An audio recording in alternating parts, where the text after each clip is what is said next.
Okay, we're going to get started. We're excited. December 5th is here. It's been a lot of planning to orchestrate all of this. We're really excited to have Pine Bush High School here from New York. I'm going to let them do all of the descriptions. This really all started, Master Sergeant White sitting right here. I get an email from him saying, hey, I know this model, this school district, and here we have about over 170 people here. We're really going to learn something unique about a high school that started a program about 14 years ago. And I think it falls perfectly in line with the state board's vision. Randy Watson back there in the corner, I know he's tweeting because I just saw him take a picture. Randy's leading the board through this vision about each student. And I really think what you're going to learn today is how we can customize around the individual child and get them engaged in career exploration, getting your schools engaged with your business and your community.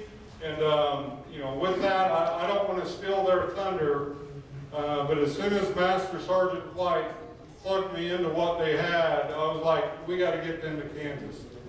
So they actually flew out here and met with us, and then now they flew out here again. This is just a high school principal and his staff that are willing to come to Kansas to just share what they're doing. I don't want this to sound, they're not a company.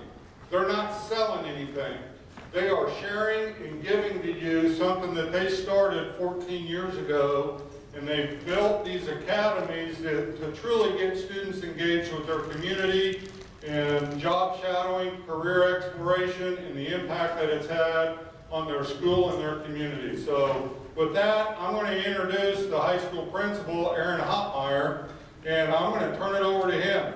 Now, he's kind of quiet, kind of laid back, so I want you to give him a good Kansas welcome, and then maybe he'll come out of his shell. Thank you.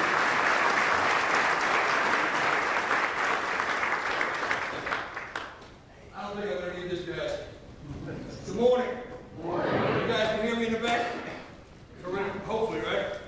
If you all right, get the thumbs up, that means terrific. So guys, I really appreciate the opportunity to be out here today. As the commissioner said, we are not a company. We are just some highly focused educators who really like teaching. And I think on some level, maybe we got into administration was probably the wrong thing. But at the end of the day, I've been doing this for a long time. My colleagues have been doing this for a long time. And we really have done this ultimately with the goal of really doing what's good for kids. When I made decisions in my high school, it was very simple. What do we do that's good for children?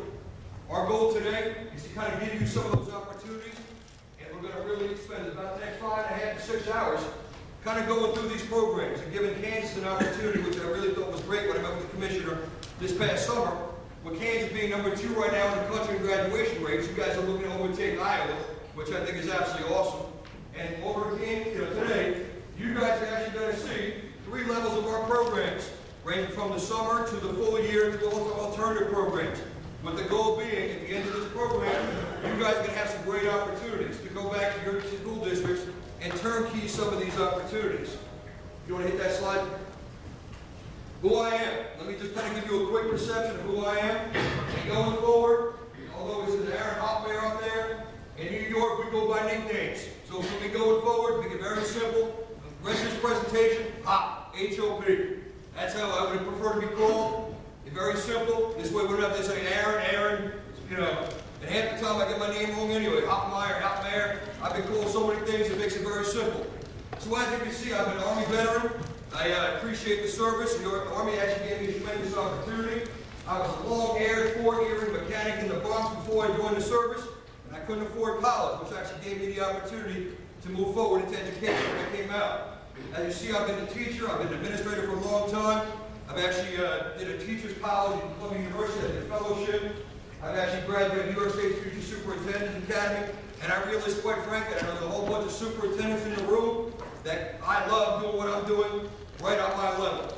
I get canvassed for different opportunities, but at the end of the day, I'm here for children. I got a long time left in my career, and I really appreciate the opportunity to work with kids. My colleagues who are with me today are two of my assistant principals, and our goal today, obviously, is very simple.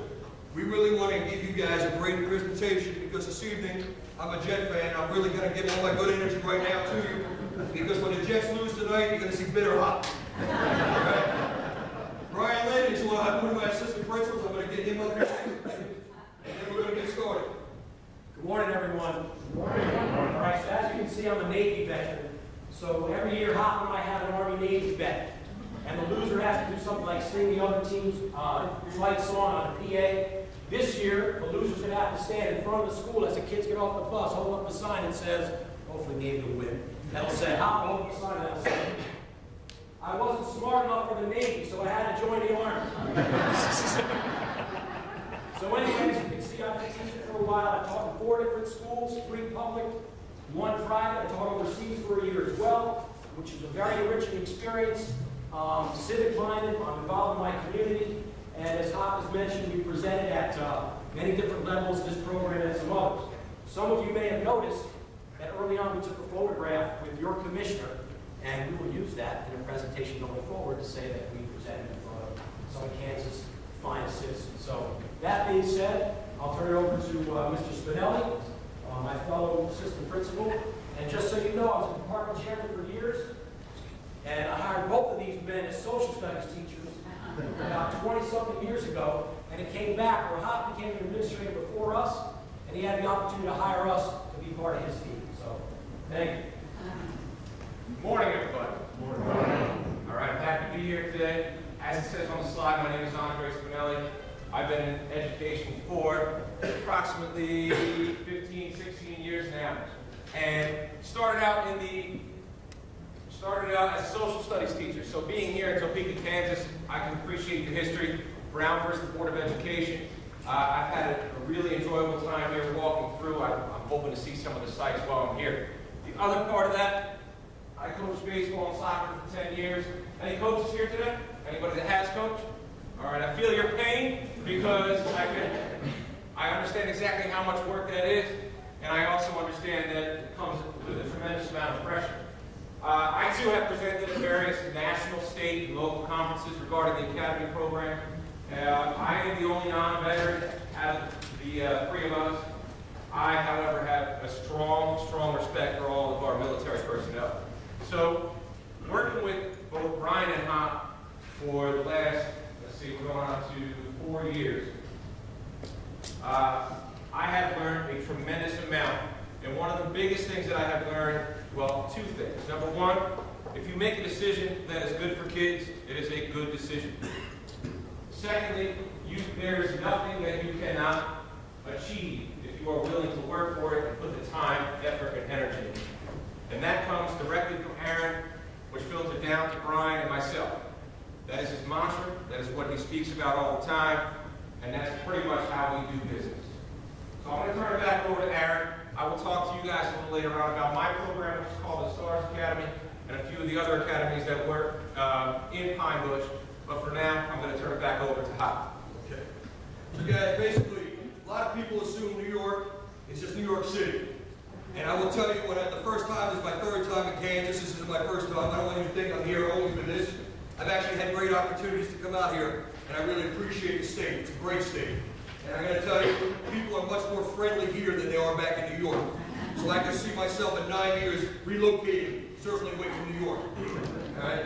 And certainly being a Jets fan, that's going to be not even a question.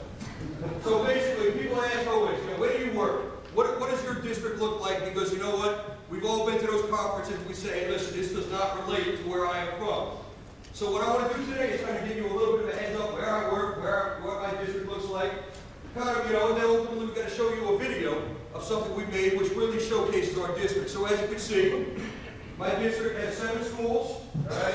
4 elementary schools, 2 middle schools, 1 high school. We have approximately 5,900 students currently, and that enrollment is declining. We're down from 6,500, with declining enrollment. Unfortunately, if you go back to when the economy tanked, 2006, 2007, that hit our district exceptionally hard as well. I went from 163 teachers to 120. All right? That opportunity, all right, because again, you can't see this as an obstacle anymore. In education, it's our job to see opportunities, not obstacles. All right? You can't fix the economy. We couldn't control laying off teachers. What I had to say to myself is, what do I do to keep my building moving forward? What can I do to keep my students engaged? And how do we make this process happen when I'm in the process of laying off 16, 18 teachers a year? All right? It was not a positive time for us. And at the time, we said to ourselves, hey, listen, what do we do to get our students excited about our building again? Everyone sees this. They have connections to teachers. Nobody wants to lose staff. All right? But then you have the business side of the model. This becomes not personal. All right? Unfortunately, this is reality. So we had an opportunity, you guys also probably saw the Mannequin Challenge, right? That's made its way around the country. Back in 2011, we did something called the lip dub. Have you ever heard of the lip dub? I didn't either. In fact, I was Veterans Day, all right, 2011. I was standing at a Veterans Memorial in the town park, and a gentleman came up to me and he said, "Hop, I want to do a lip dub." And I kind of looked at him, and I said, "Man," I said, "you're cursing at me?" I said, "I don't know, there's going to be an issue right now." And he said, no. He said, listen, he said, it's pretty cool. He said, basically what it is you get your whole school involved, and it's one video, one consecutive video shot, and, you know, they play the music and this and that, and you get to showcase your school. I said, well, that sounds pretty cool. I said, I have no budget. He said, we don't need a budget. He said, we got, you know, great friends, we got good opportunities here. I said, let's do this. So we took this opportunity. The day before Christmas break, and all educators in this room understand the day before Christmas break is usually chaotic. All right? For us, it happened 5 years ago, the day before Christmas break, and we spent probably about 2 hours planning with groups of students who led our clubs and our activities. And we said, hey, listen, guys, we want to put this on. We have no real budget. We want to give you guys an opportunity to showcase our building, do something cool, something fun. And I remember my superintendent and I talking, and she said, Aaron, she said, you're about to have 2,000 students in a totally unstructured setting. Are you really sure you want to do this? And I thought to myself, well, I'm tenured, so I guess I could be okay at the end of the day. So I said, you know what? I'm here for kids. I said, I think we can pull this off. My assistant principals at the time were like, Hoppy, man, he said, they're getting a little nervous. You know, I'm like, listen, we're going full steam, we're doing this. And at the time, I was a little nervous, but I didn't show it. And, you know, my guys, we said, all right, here we go. The day before, you know, Christmas is here. We had one of these old boombox radios. We put it up to the PA. The first tape went, and we started playing, and we blew the speaker. I'm like, oh, this is really going to be great. And I got all these kids ready to get fired up, and here we are. We turned the volume down a little bit, and we played it. And ultimately, what I want to see, what we're going to see right now is an opportunity to take a look at my student body, my students, all right, showcasing activities and clubs in our building. And like I said to you, we did this for zero cost with very minimal disruption to the building. The whole thing actually took 25 to 30 minutes to film. And if you guys have an interest in doing something like this, we can talk about it certainly after our presentation or during lunch. And then what I will tell you is, and again, because some of us actually like some of this older music, it may be okay, so you know, so we'll see. What was really cool at the end of this, and I'll show it to you, we reached out to the band Quiet Ride. Some of you guys in the 80s probably know the band Quiet Ride. All right, come on, feel the noise. Well, we got all of a sudden an email back, and they said, wow, that's awesome. And they gave us 75 tickets. And we went to see Quiet Ride. All the high school kids go see Quiet Ride. These kids never heard of Quiet Ride. All right, give it up, please.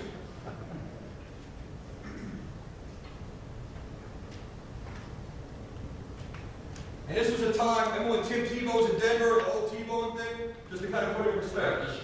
I know you want to be a rebel. I understand that this is 2011, but the reality is Climbers High School does not allow lip dubbing. Clearly, it's the rules for the district, all right, the code of conduct. Plain as day, man, Climbers does not allow lip dubbing. What do you think of this? Sounds like a T-Bow. You can't do T-Bows. You get suspended for doing a T-Bow. Main office, I need security. Mrs. Palmer, what do you think about this?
program, you'll start to connect Aviation Academy or Leadership Academy. I can tell you my superintendent said to me, Aaron, you can't have a running vehicle in the building. She saw that police car in the building. I'm like, oh, we pushed it in. So where are my folks in Wichita? Yeah. We have a Wichita group somewhere here? All right, well, here we go. You see the connection between our school district and you guys. So obviously you guys, some of you guys are maybe soccer fans. Obviously maybe most of you guys are Kansas State fans or Kansas fans. Clay Anthony Early was a Pine Ridge High School student. Clay Anthony was my freshman. I remember when he came into high school. He was about 8 big. He had hair and a little ponytail. And I'm like looking at him, I'm like, man, you trying to be Steven Seagal? And he ended up being relatively very good. Ended up coming here to play Wichita State. And now he plays for the Knicks. He right now is in the Knicks Development League. But you know what? It's still a good connection. You guys have Manhattan. You guys call it the Little Apple. You know, now we got the connection here. It's almost like this was made to be. All right, guys. Next slide. Okay, so our goal today, now let's get started here. As a good teacher, basically everybody should know what the end of the day should look like. Our goal for you guys today is pretty simple. We want to give you guys an overall understanding of what our academy program looks like, the structure of it, possible funding opportunities, and ultimately the benefits of these programs. In addition, we'll talk about creating an action plan to actually pilot an academy in your district. You guys will have the opportunity, again, that's why Brad does a great service by breaking you up in regions. Because sitting in this room today are not just educators. You have people from economists. You have law enforcement. You've got superintendents. You've got military personnel. You've got law enforcement personnel. And it was an educational theorist, I think his name was Stephen Covey, who once said, it's not about getting people on the bus. It's once you get them on the bus, putting them in the right seats. And right now, the commission has done an excellent job of bringing everybody here. Not only you got you guys on the bus because we're all in the right group of kids. All right? But putting you in the right seats. This is the right seat. You're in an opportunity right now to make something happen which is good for kids. And that's ultimately what all of us are here for. Also, we will also talk about identifying strategic partners, business owners, military personnel, law enforcement contacts, colleges, medical facilities, who are willing to partner with you with the benefit of doing what is good for children. Those are kind of our goals for today.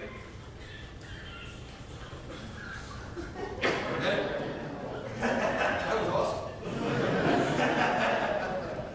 All right, next please. We also did a little research when I actually came out in July.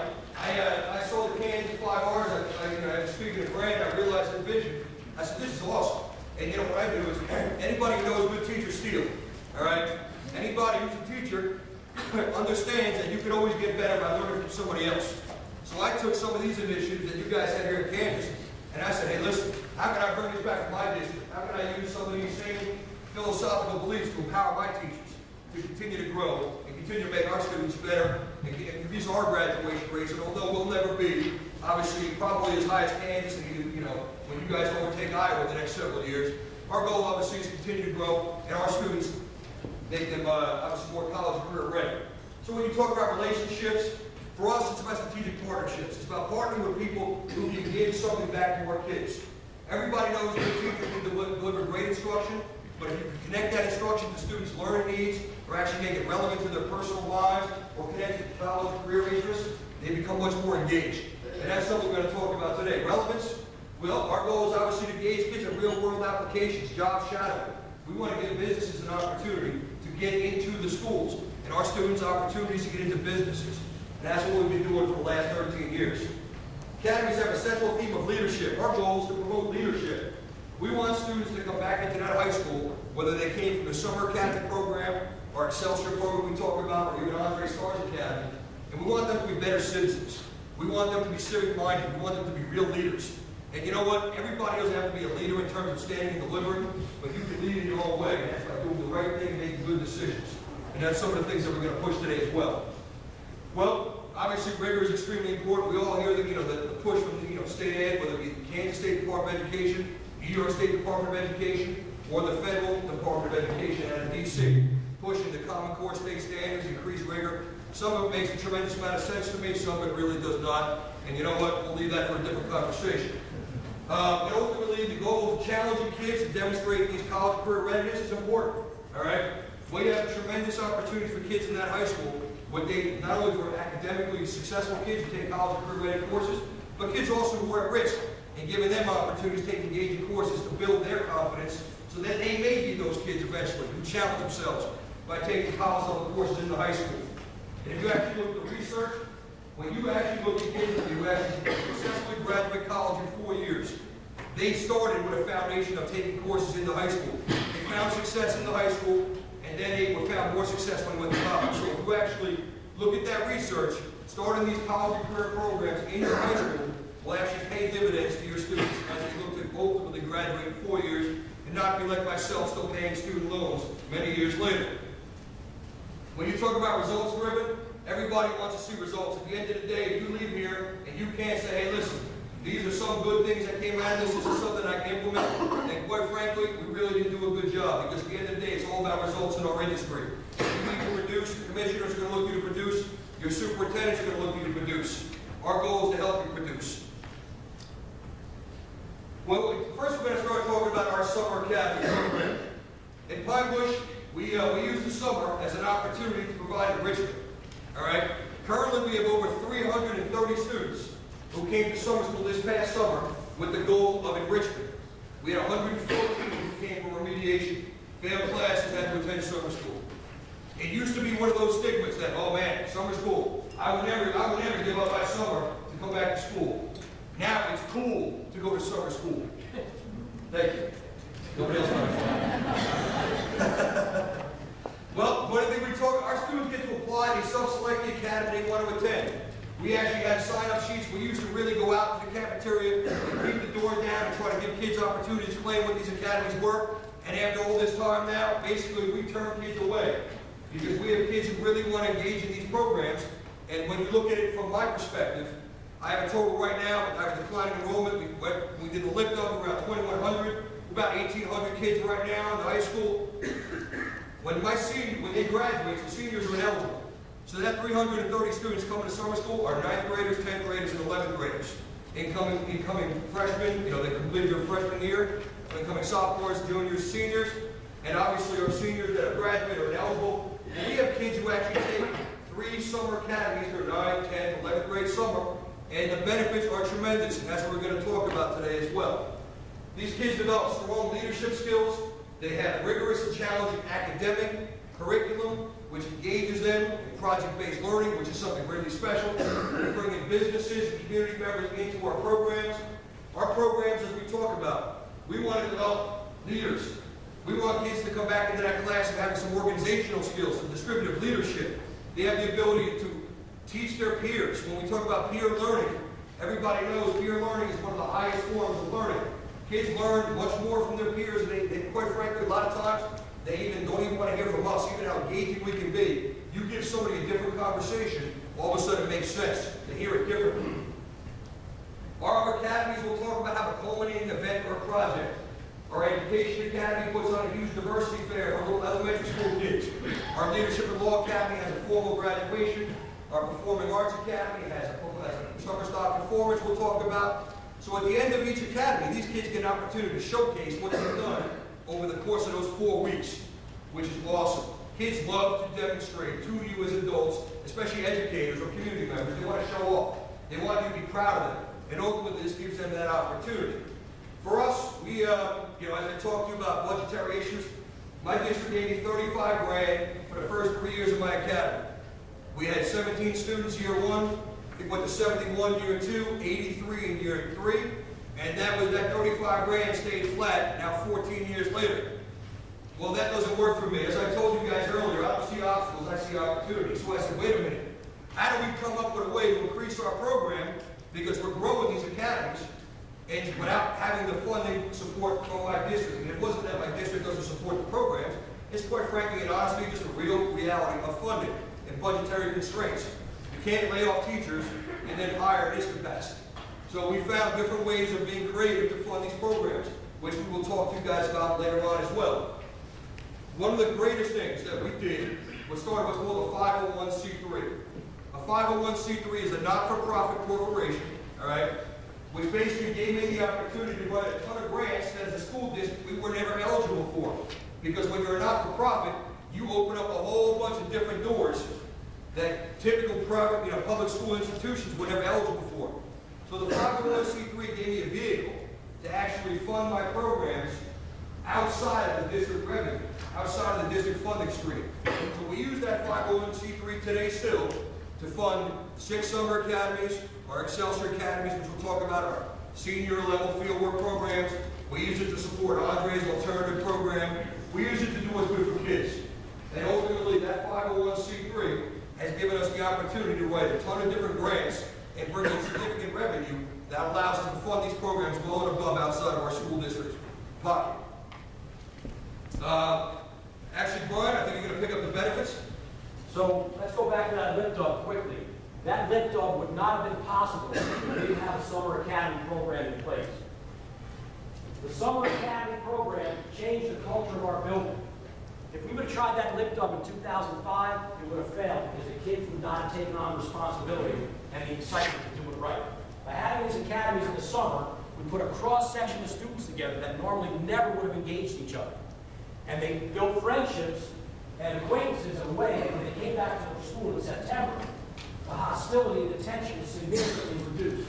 So one of the great benefits, the overall benefit, and it probably isn't stated there clearly, is our summer academies changed the culture of our building and allowed us to do things that we never could have done before, including at lip dub. And one other note about the lip dub, Hop said that Quiet Riot invited us to a show. Lady Gaga did the opposite. Her team of attorneys shut down the audio part on YouTube for about 3 years.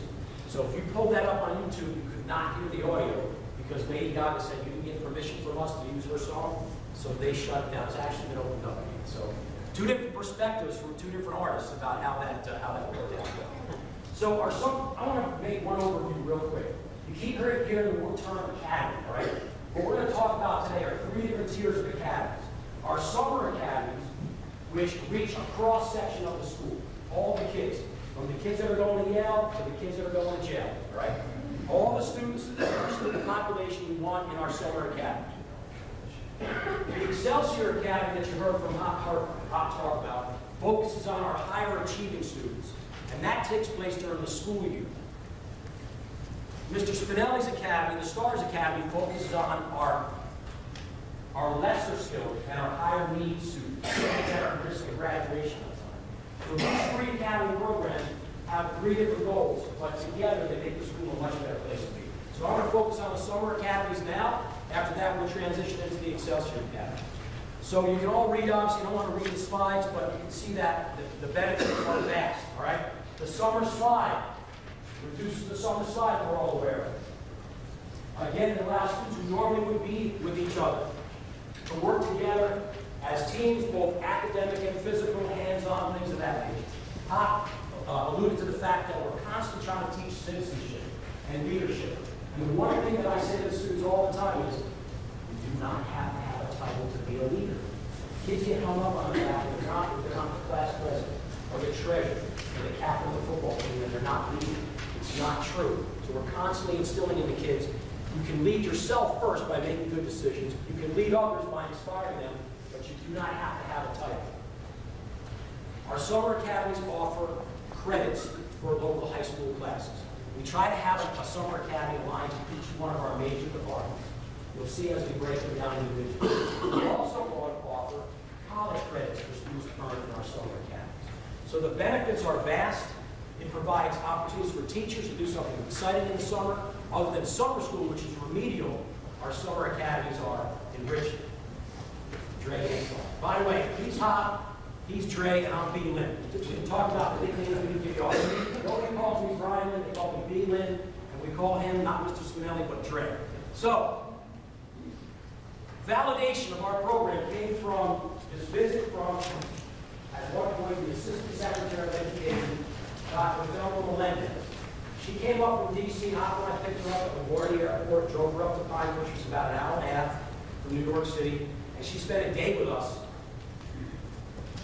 looking at every summer academy we had. At the end of that day, she said to Hop and I, this was one of the top 5% programs, and the top 5% of all programs she's witnessed. And I think at that point, Hop, she'd been in about 30 states, is that right? Yes. She'd been in about 30 states doing different programs. She really enjoyed what we had, enjoyed it so much, she said, we want you men to come down to State Department, United States Department of Education in D.C. and do a presentation on this there. So we followed her back to D.C. a couple months later, talked to her staff, and watching about our summer program. We also had the opportunity to present to New York State Commissioner of Education, King, who's in that lower photo, who now is the United States Secretary of Education. We went to Albany with our students and had our students actually carry out a presentation. He obviously was very impressed, and instead of helping spread this, he went on to D.C. and he's doing other things now for a couple months. Like, for a couple more months that he's going to be on his way. But Commissioner King we found very interesting because he's a very, very bright man.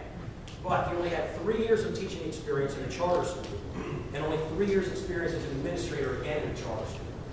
So we found there's a little bit of a disconnect, but either way, he was still very supportive of what we had, and again, a very bright man. So where he went. Next slide. You got this one? Yeah.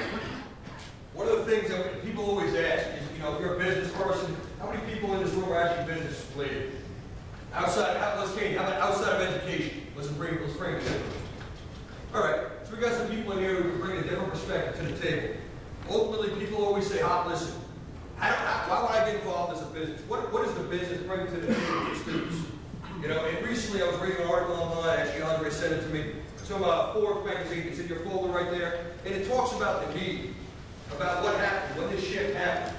You know, when we were younger, it was a real eclectic form of education. It wasn't only about, you know, the big core subjects. And it changed. And now, all of a sudden, we realize that kids are not coming out of schools well-rounded. They're coming out of schools, obviously, with, you know, your academic skills intact. They have really good reading levels. You know, they're successful on their Common Core math exams.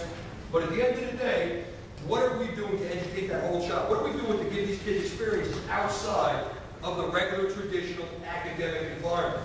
And that became a conversation that we started thinking about, I hate to say it, well before the Common Core was even around or even something that was even considered.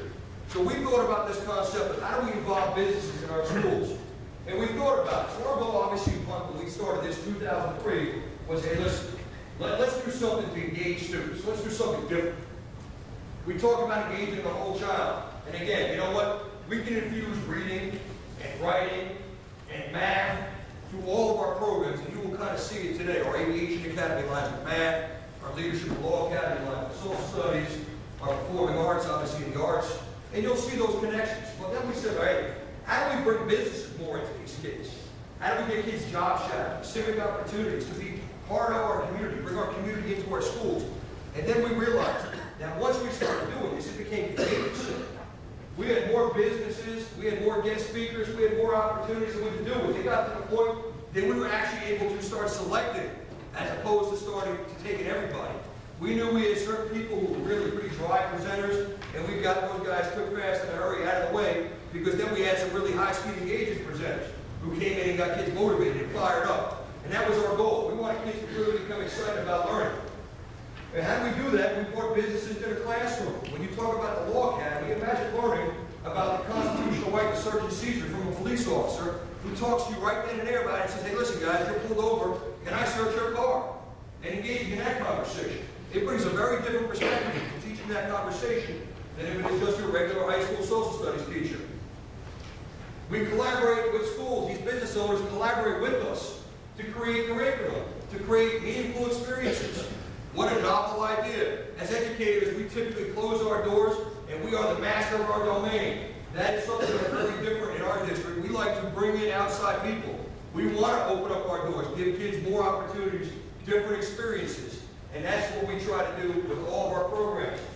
When you talk about industry capacity, everybody knows right now there's certain industries that are truly driving the future workforce. STEM being one of them, your medical field being another one of them. And ultimately, are we depleting our workforce? When you talk about your STEM fields, right now, I was at actually a training last Thursday where Business Haas, which is one of our local sponsors, who actually have a big Haas industry out here as well, which is machining, all right? And they do a Haas Technical Education Network, and I was part of this training last Thursday. And New Jersey State Education Department was there with some slides, and they talked about that 65% of people in the machining or manufacturing industry are over the age of 65. And there are nobody going into these fields replacing these people. The median salary they put up was $85,000. That is a tremendous opportunity. And again, our goal is, wait a minute, if nobody is teaching these skills in the high school level, all right, we know that this population may not be interested in going to college, and if they are interested in going to college, our programs can certainly support that initiative as well. So we started thinking about that piece, which we'll get into in a little while. We talk about civic responsibility. Businesses love giving back to children. Because you know what? They were all kids once too, and they have kids in the buildings. They have kids in your schools. They want your schools to be successful. They want to come back. They want to help kids. That is what we've truly seen. Positive publicity, everybody knows that that's something that we can all use. Unfortunately, educators are a convenient bashing tool on a regular basis. And you know what? That's just unacceptable. In my opinion, teachers are probably the most noted job in America today because you know what? We shape the future of this country. So to me, education should be a priority, and how we treat educators should be more of a priority. Positive budget implications for school district community. This will be your superintendents engaging in this conversation. In New York State, summer school is outside of the purview of the teacher's contract. Like I said, I'm pro-teacher. I don't want anyone to hear any different. I'm married to a teacher. All right? But I will tell you, in terms of reality, when you go to the business side of life, guess what? You think about things that are creative. But I tell you, summer school is outside the purview of the teacher's contract. That means very simply, for those of you who are not in education, we can basically have teachers teaching 6 hours, 7 hours, and then basically we control the rate of pay, we control the schedule, without being disrespectful. I don't want you to hear it as a disrespectful side, but we don't have to worry about prep periods, professional periods, contractual obligations, things of that nature, which constrain a lot of things. All right? So in the summer, I will tell you, my teachers for 13 years never asked for a raise. All right? And it wasn't that they couldn't come to me. I'm very approachable. It was that they loved what they were doing.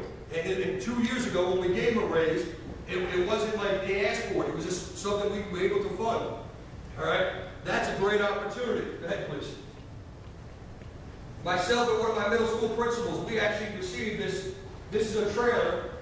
We went out to Indiana, Elk Park, Indiana. We left after school one day. We drove all night. We picked this up. We got this from a dealership out there. It was a discount.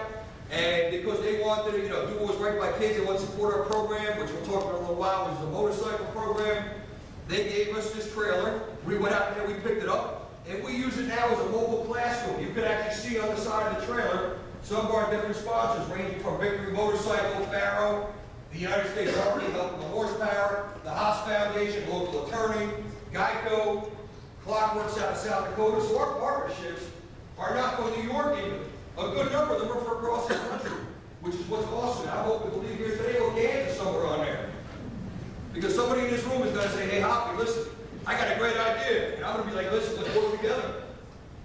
We use this right now as an opportunity to take to the middle schools, take to the elementary schools. We'll put it on a 3D printer, put the Chromebooks on that trailer, and we'll go out and we'll use that as a mobile classroom. People, they wow. And for business owners, they get their logos plastered all around. We'll drive that trailer out to the Bonneville Salt Flats in Utah this coming August. So it's going to go across this country.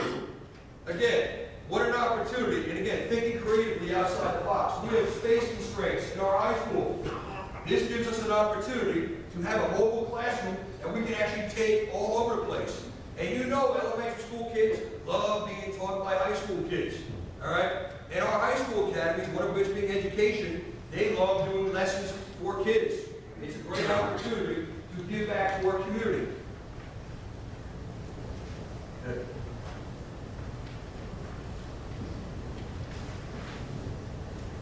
Go ahead.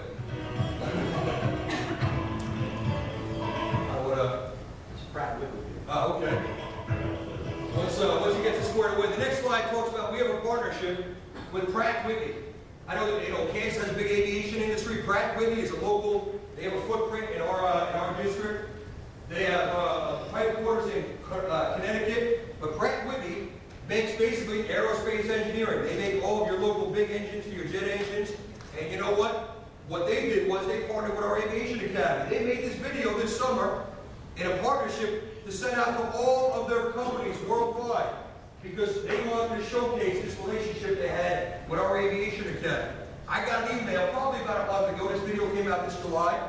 I got an email about a month ago from an engineer in Germany who works at Pratt Whitney who saw this video and thought it was absolutely amazing that their company had partnered with our students in this area. Go ahead, please. This is what it looks like in the part of New York that we live in.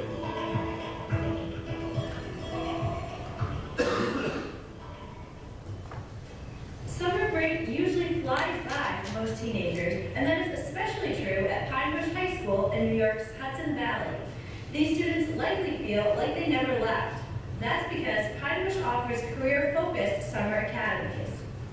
One of the most popular courses is the 2.5-week-long Aviation Academy, sponsored in part by Pratt & Whitney. We've started the Aviation Academy 7 years ago. It's one of 6 summer academies in front of the high school, which are all nationally recognized.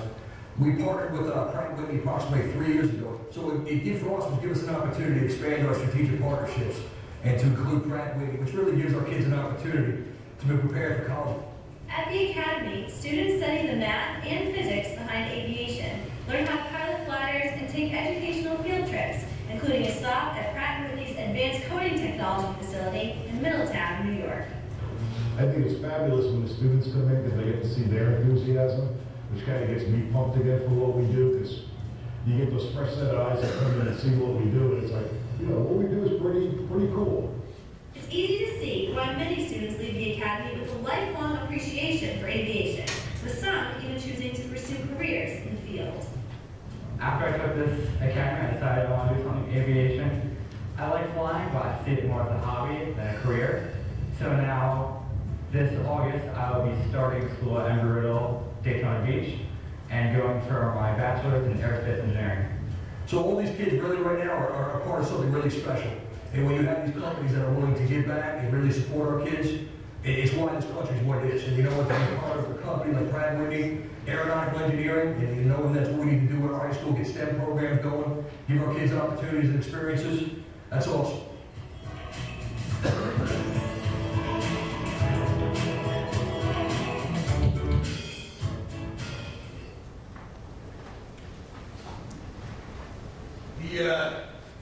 We're going to get into action right now the nuts and bolts of our summer academy program.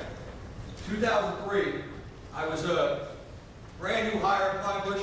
I had just left, teaching at Fallsburg High School, Fallsburg junior senior high school with Brian, like I said, was my social studies department chair. I was a brand new assistant principal, and I got hired August. And I showed up, and as you can see, this is my personality without coffee, all right, without anything right now. My wife has a hard time with it too, I get it. But the reality is, I said, listen, this doesn't work for me. I'm sitting here, I showed up, and the other assistant principal said, listen, this is relax time. In New York, we use the summer as an opportunity to rest and recharge. And I'm like, wait a minute. I'm like, man, this ain't gonna cut it for me. So after about a week of sitting there resting and recharging, and I couldn't do yoga, meditation, none of those things really helped my medicine, So I'm like, wait a minute, we gotta do something different. I had an SRO, a school resource officer, a police officer. He and I were going to football back and forth in my office, and I'm like, listen, chief, he's now the chief. I said, Dominic, I said, I can't do this. I said, next summer, I said, I gotta do something different. So he said, well, what are you thinking? I said, look, I'm like, how about we team up? I'm like, how about we do something together? We pair up the school, the police department, and we do something creative for kids. So we, by throwing football back and forth, we kept having this conversation, and I said, listen, I'm a veteran of the Army. I said, I'm gonna reach out to the local recruiters. And I said, we try to expand this even further. And then you know what? We spent a couple months over the course of that school year saying, all right, let's flesh this out. And we came up with the idea of creating a junior police academy. All right? And we said, hey, you know what? This is pretty cool. The Army recruiters are on board. We teach leadership, citizenship, character ed to the field of the military. We're going to apply law enforcement concepts to the classroom. We know basically that U.S. history is an 11th grade course in New York State. Our kids take a Regents exam at the end of the year. What an opportunity, right? To allow kids to expand their knowledge, learn concepts from in-field professionals. And it began. And I begged and pleaded to get 17 students to come to summer school that year. All right? And I truly begged and pleaded because I couldn't handle another summer sitting around like that. I turned over the Law Academy to B. Lynn because ultimately Brian runs it now. And although I started it, Brian has brought in a set of fresh eyes probably about 7 or 8 to 10 years ago now, and has made the Academy even better. I'm going to turn it over to B. So Mr. Hoffmeyer is the founding father of the Leadership Academies. You heard with Chief Dominic Gillespie. They've then completed 17 kids to sign up for the first summer. You got 17 kids to go through the first summer. How did they get them there? There had to be a carrot. The carrot was, if you take this 4-week summer program, you're going to earn your 12th grade social studies credit.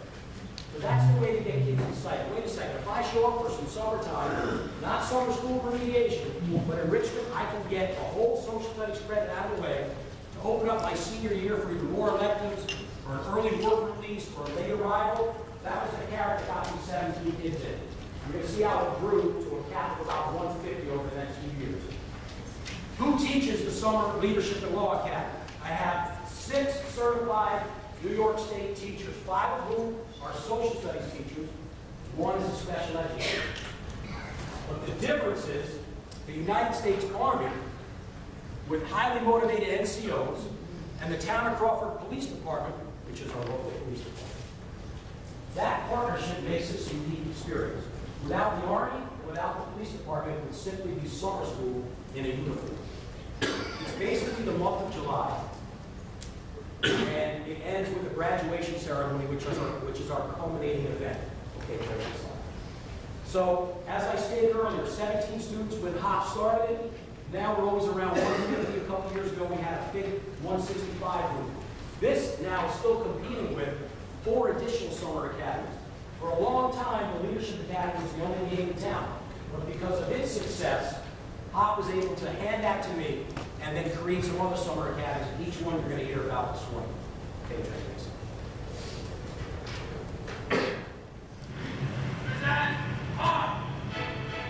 Six o'clock in the morning, whether it's 5-year rain, they're out doing the push-ups, doing some lines. We have students that come from all different backgrounds. We have military, valedictorian, students who are, serious disciplinary concerns. We put them all together, we get a uniform, and we provide a very structured program. We use the military style formation. They work hard together. They have to work together in order to be successful in the academies. Number one, I'm in the classroom so that I can give my perspective to some of the constitutional issues that all students learn about. You have police interacting with people outside the traditional police roles. Working with the Army as well. They sent us 2 NCOs to the Real-Time Recruiting Center. They stepped up and done a great job. There are so many things that occur here day in and day out with the instructors and with the other folks from the community that are coming in and speaking to you about their different types of jobs. From the day they start and the day they finish and culminate at the graduation, there's a transformation that you just cannot believe. So when they come back to school in September, we have a cadre of leaders that are walking around the building. These kids are done something challenging, and they put themselves in The other end is that the kids are supposed to study, learn, pass the exams. By taking this program, they'll earn 1 credit for 12th grade social studies, plus 3 credits in criminal justice for senior March. Within that, we require a paper that they have to write on leadership, and they have to do a stop report. Basically, it's a stop project where they're given $10,000, real, and they have to purchase. We got rid of the stock project. We wanted to be See if they made money or lost money. When you see them out in the course, you don't get tired of each other. If you're in the first section of the obstacle course, it's a simple concept where one person has to make 3 free throws while his teammates are doing push-ups. They have to push a pickup truck, then they have to wheel that on high rope, low rope, tires, assemble a puzzle that is painted to look like the American flag, ice that course, and then they're on the track, and do a 400-meter loop, and stop, watch by the parents until the last person in the loop steps on the track. For each group, each platoon leader, for the most part, likes to assign the strongest kid to push the pickup truck. It's like they came to a Humvee now. We have young cadets from here that have gone into the police field. I spent this morning writing a recommendation letter for one of my former graduates who's probably hopeful will go to Annapolis. And a lot of parents go up and say, Tom Martin, this is the best thing that's ever happened to my son or my daughter. And on top of that, they think it's power play. You see, on the first day, kids don't even have to pay attention or do activities. By the time you get to the end of the 4 weeks, you'll see that the kids can march in time, they can face the movements, even complicate things like counter columns, things of that nature. And these become the students that step up when you see something going on. These become the students that become the captains or the presidents of the clubs and the teams. Something as simple as seeing something wrong on the street or in your neighborhood. being confident enough to step up and address it instead of just trying to move on. It's going to leave a couple of more. Just wait yourself to see what the world has to do better.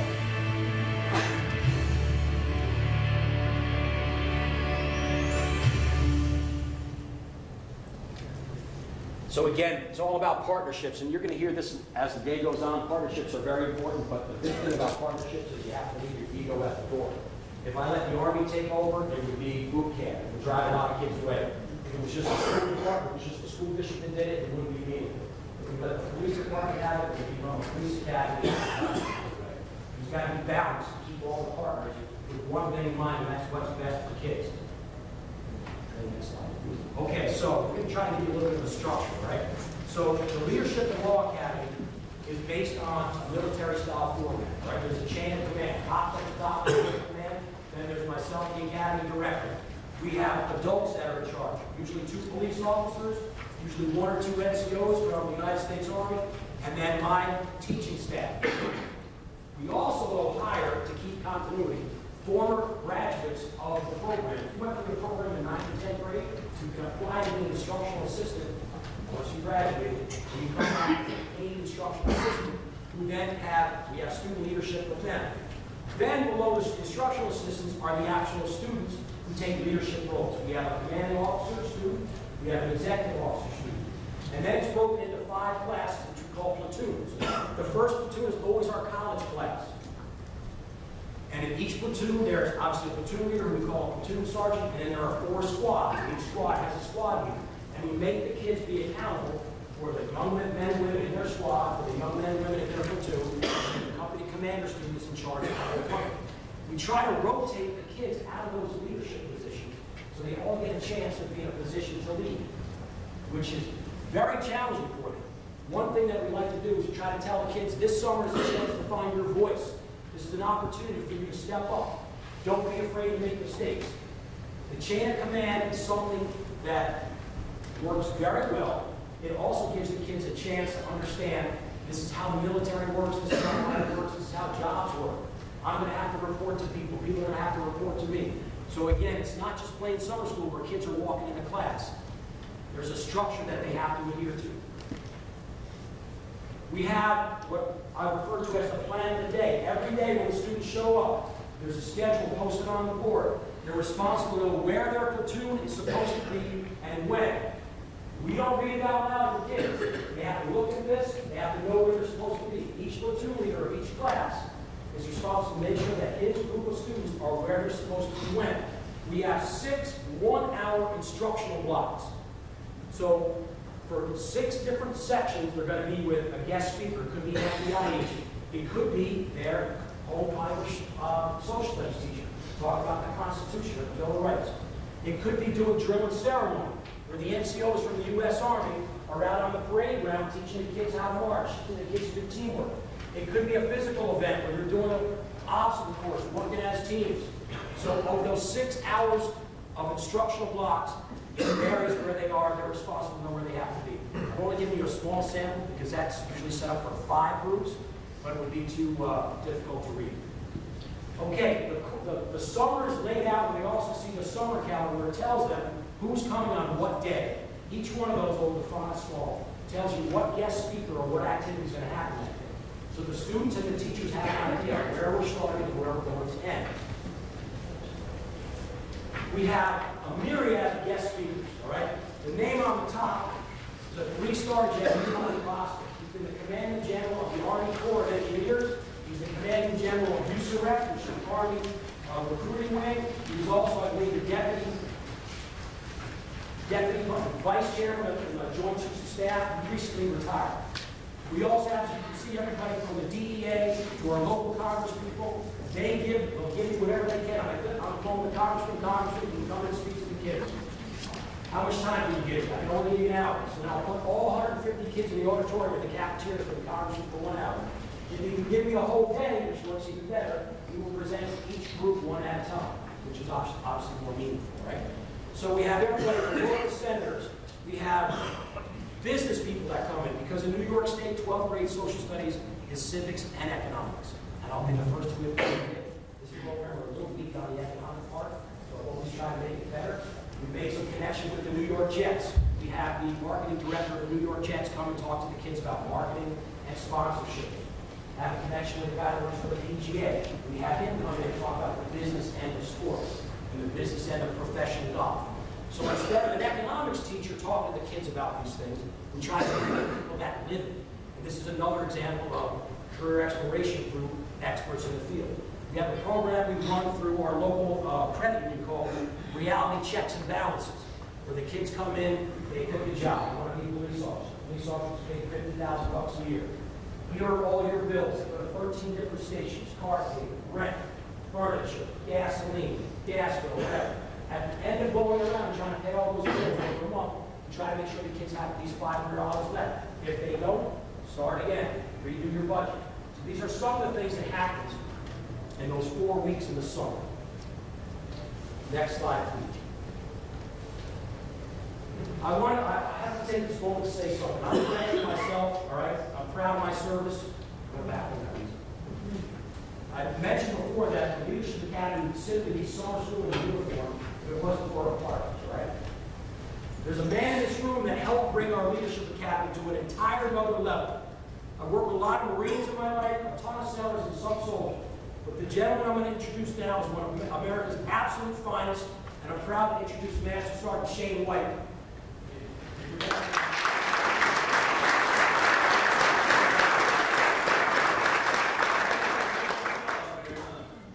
I'll tell you what, it's such an honor to be in here with you guys, because every one of you are patriots.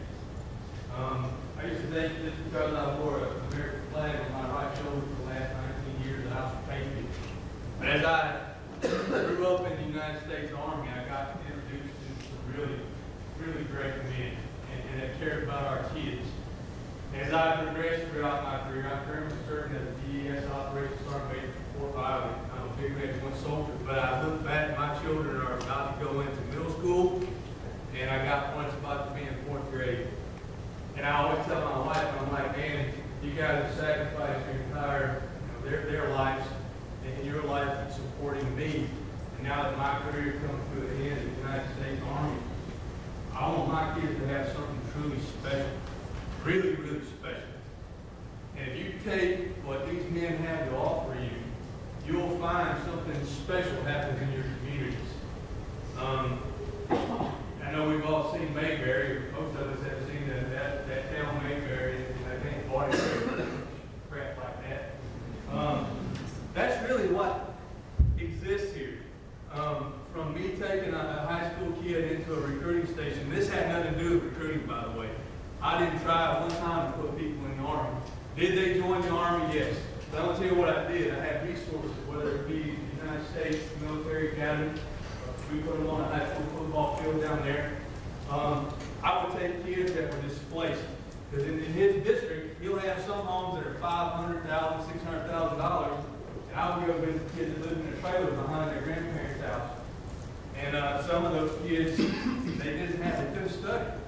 They just didn't have the advantages that everyone else did. So I would be in there in my recruiting station plugging away on my computer, and 4 or 5 kids from high school would show up and say, hey, we just want to do our homework. Can you help us out? I said, hell yeah. Come on in here. And I shut the door behind them, and I tell my station commander, which was a real recruiter. I'm a military police, so I was a detail guy. Leave them alone, because they're trying to invest in their future. And most of those kids did end up graduating high school. Some of them are actually probably my boss now in the United States Army. But you guys are patriots. You guys have an opportunity to influence kids that are beyond our imagination. If you can link your businesses with your communities and your schools, something special can happen. And it's amazing that I started with an email to Miss Connie Bean. I was doing an accreditation meeting for the United States Army Military Police School, trying to get college credit for some young men. And I started thinking about Aaron and my little girl. Man, if I stay here and retire, and they end up going to Junction City High School, and I'm a veteran and I have Fort Riley, and we have a brand new hospital, we have aviation, we have helicopters, we have police, lawyers, fire department. If I can get these kids to come on my installation and interact with these guys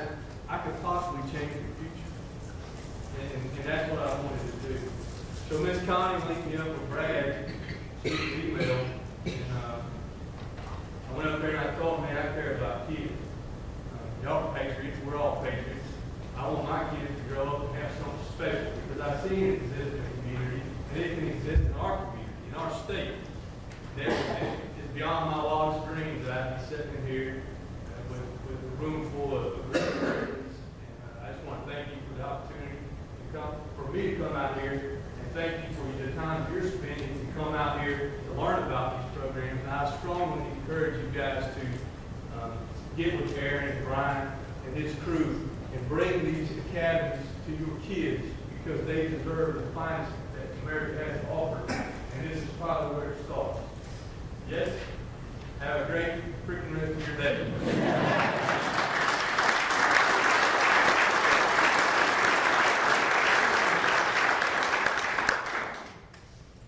Sergeant White's a humble man, let me tell you folks. The way he works with students is unbelievable. He's a national teacher and a national leader, and we lucked out in Orange County, New York, when the U.S. Army sent him there on recruiting duty. And he's been over to Sandbox a couple times, and he's come to the stage, and we're happy about that. Again, Sergeant White, thanks for your service. So, all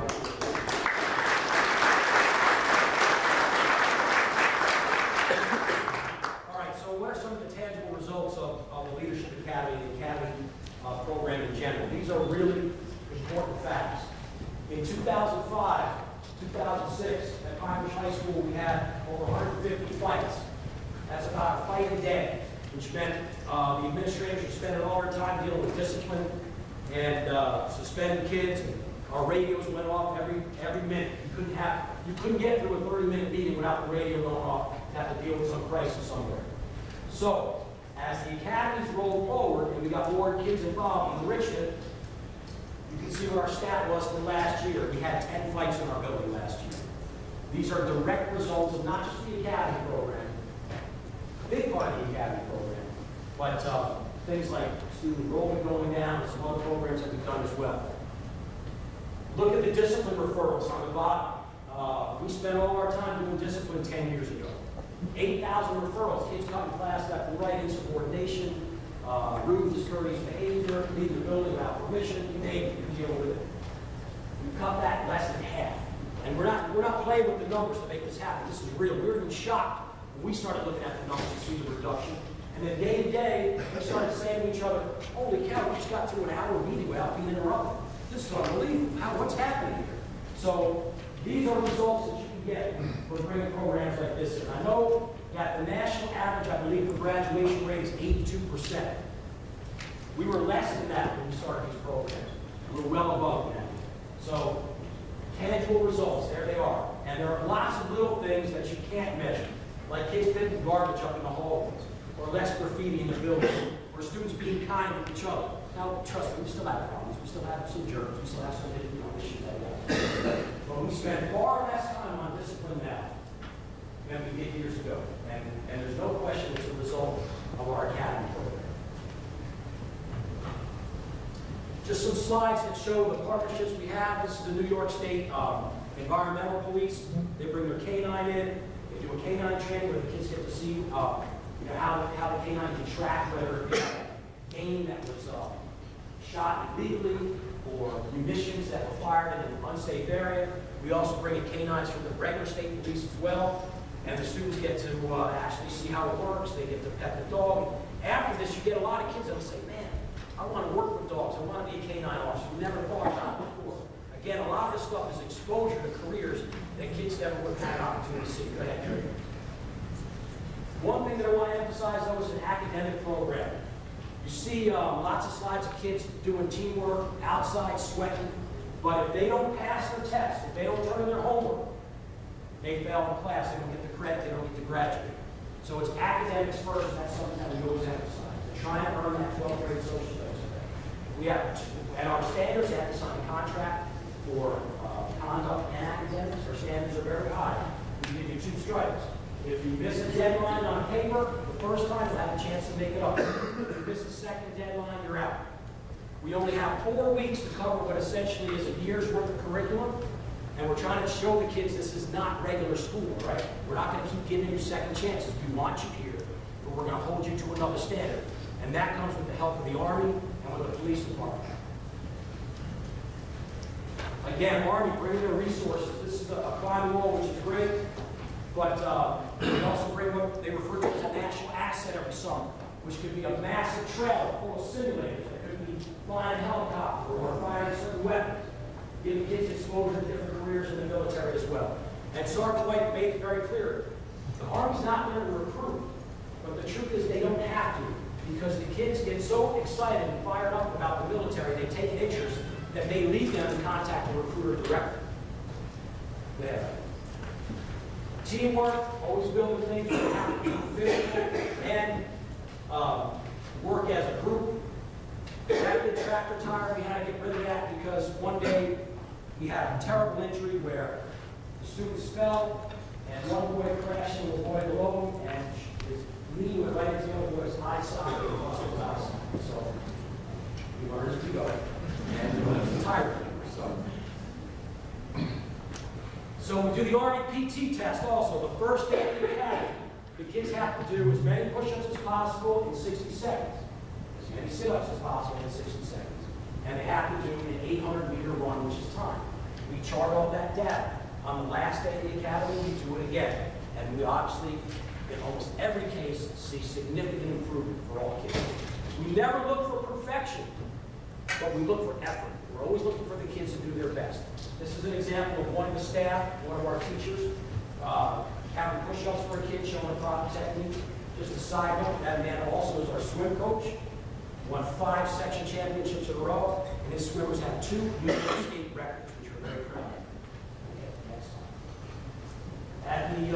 Every summer we have a graduation photo. We line the kids up on the bleachers. We try to include the Army in the photo. You'll see dead center on the top, there are 2 NCOs from the United States Army. And on the far right, you'll see one of our police officers from the town of Crawford Police Department, other very important department. All right, so that, the Leadership Academy was the first academy, as I said before, Hop started that along with Chief Lester. Because that was a success, and he handed it to me. He was freed up now to create new academies, and he's going to talk about the Literacy and Education Academy.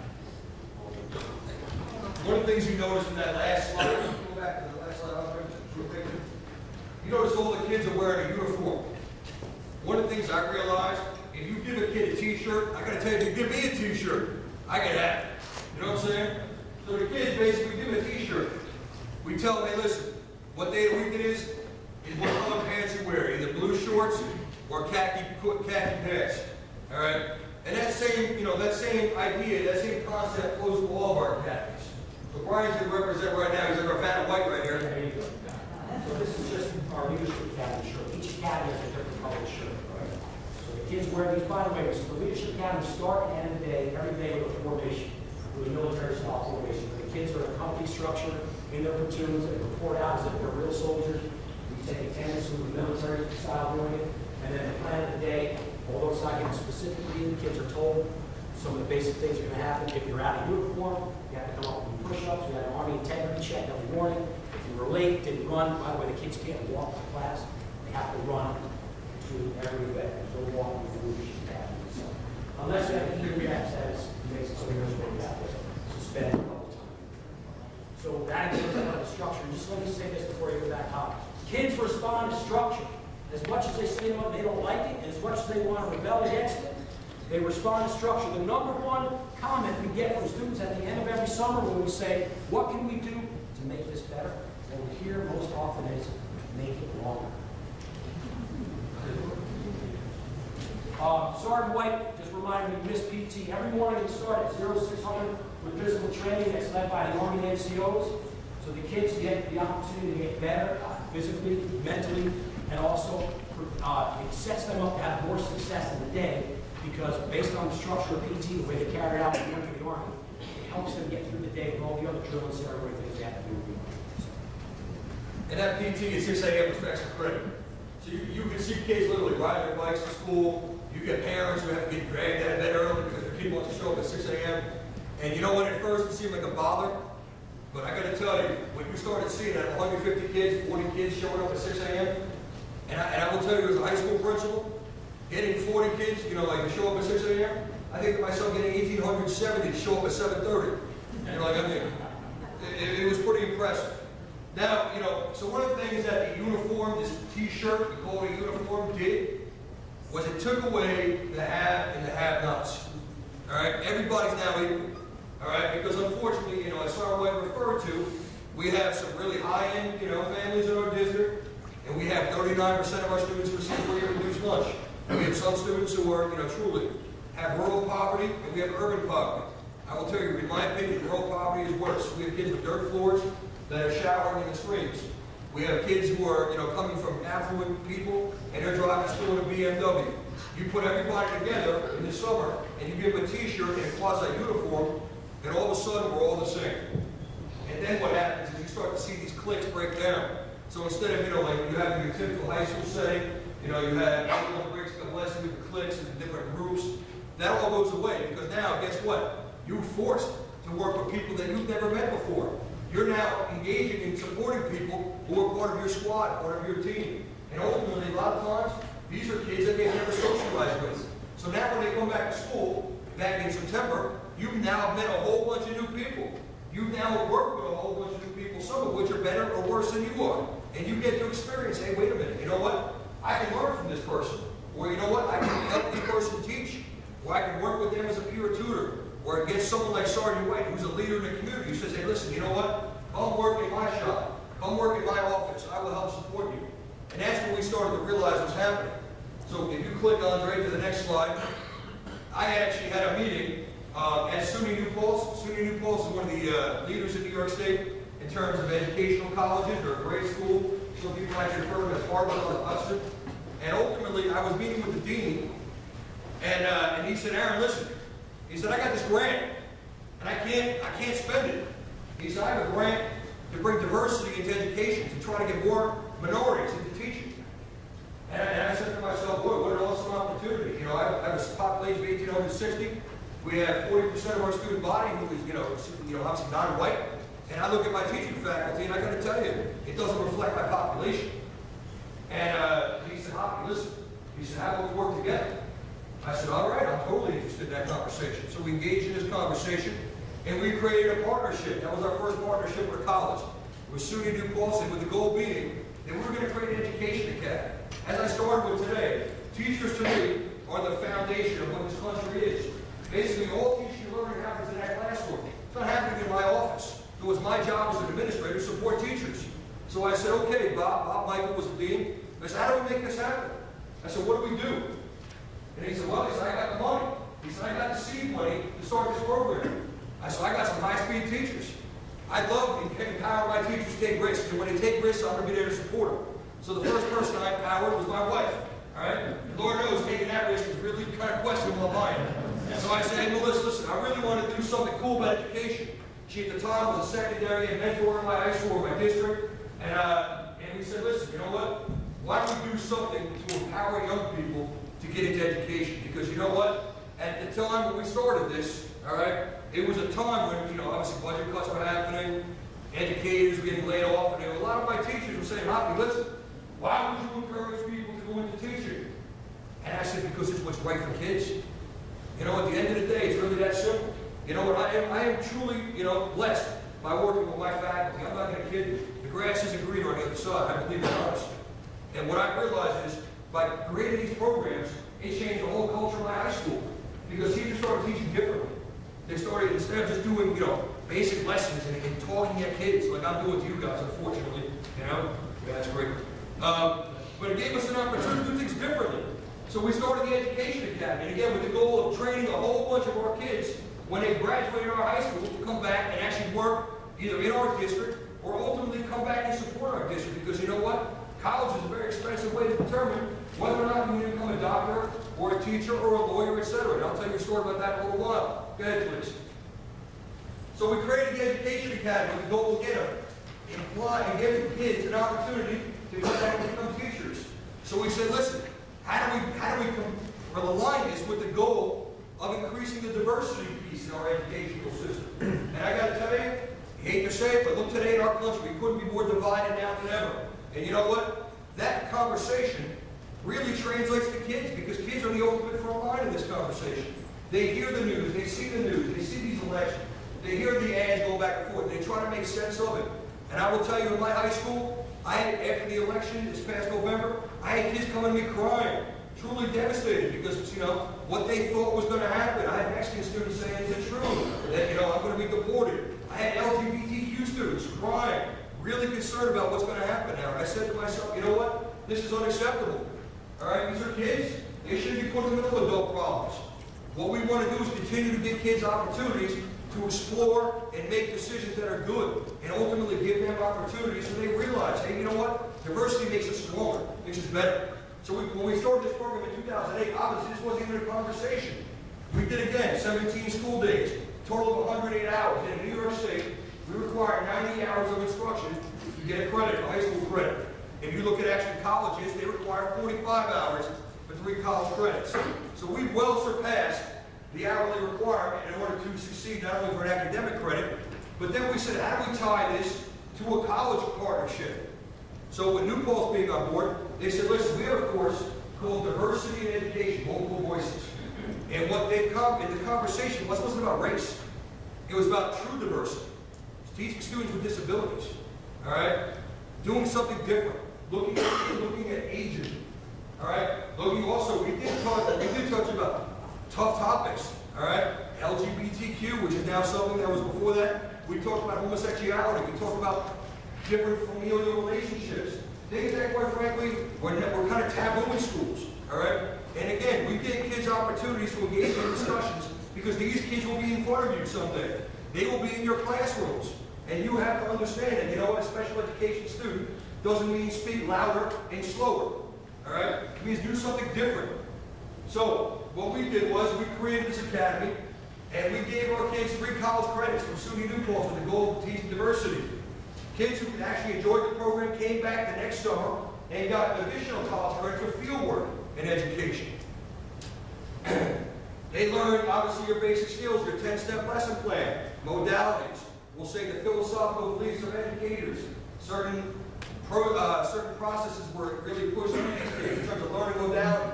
How do we do instructional strategies? Do you really think it's important to stand up there and deliver for 42 minutes? Or can you find a way to engage students in a different way, cooperative grouping, other things to make learning come alive?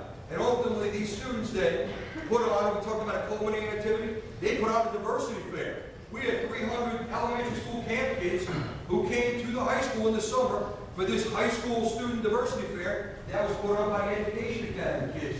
And when I tell you it was a diversity fair, it got so diverse they had a handicapped horse. Oh yeah, I couldn't believe it. And I'm telling you, from the Bronx, seeing a handicapped horse to me was pretty strange. Because when I came to Pine, the only time I saw a deer outside of the zoo was when I came to Pine.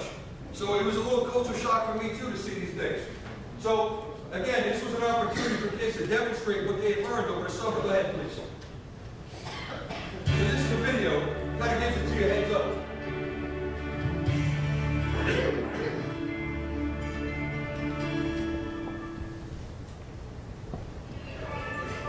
It's new, it's innovative, totally hands-on, it's exciting, energy levels high, children have control of the classroom, building their lesson plans, how to make education interesting and fun and exciting and worthwhile. We have a partnership with SUNY New Paltz, and this is an opportunity for kids who might want to go into the educational field. It's an undergraduate course that carries 3 college credits.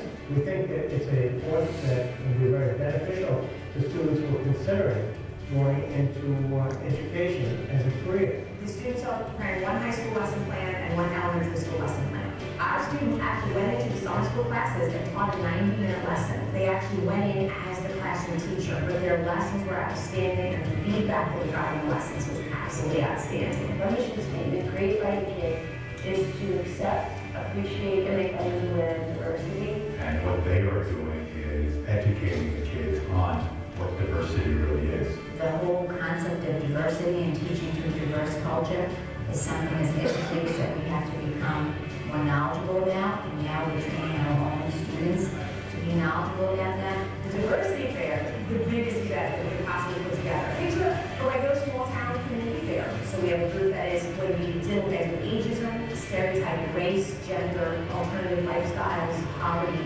And so each one of those groups is going to put together a group with interactive games and activities activities and crafts so that the children who come to the diversity fair can see that there's just so much out there than what they see on television. The first and most important thing is to make learning fun.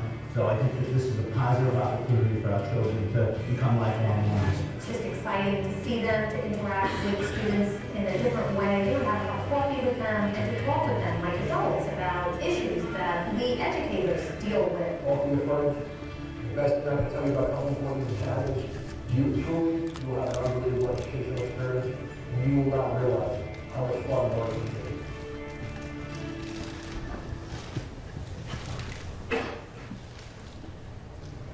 The next slide talks about our partnerships. Like I said, we partnered with the College of City New Paltz, and that partnership expanded well beyond the summer. Because the college then said, hey, listen, you know what you guys are doing for us is great.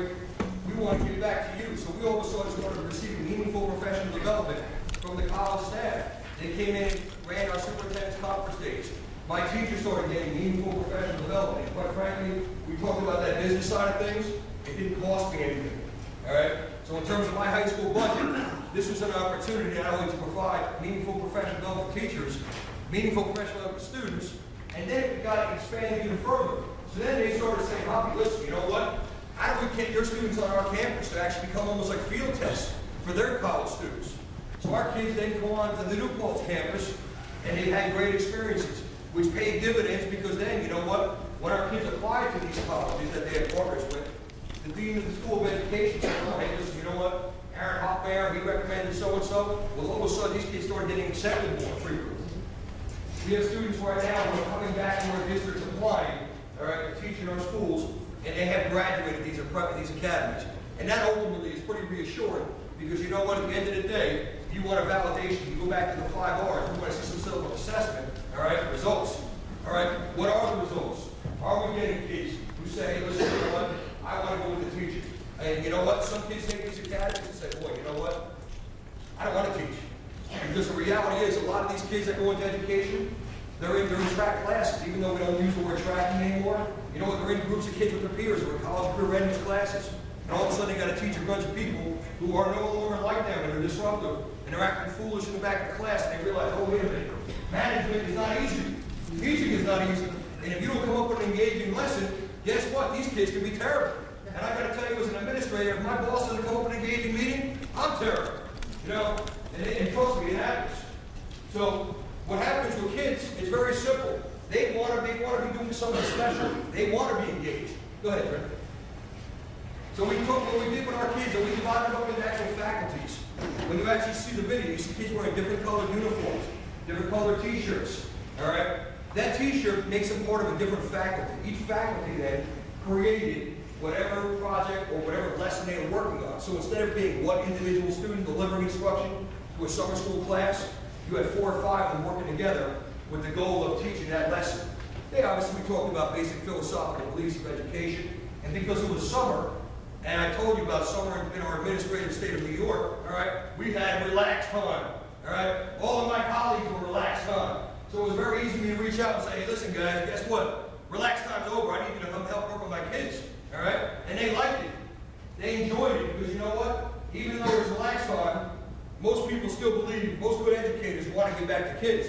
And you know what? So my elementary school principals, my middle school principals, APs, my high school team, my central administrative staff, we all sat there and worked with kids, critiquing lesson plans, giving feedback, giving kids opportunities to convey constructive lessons, and ultimately making contact with administration because eventually 4 or 5 years from then, hopefully some of these kids were able to come back and work in our district.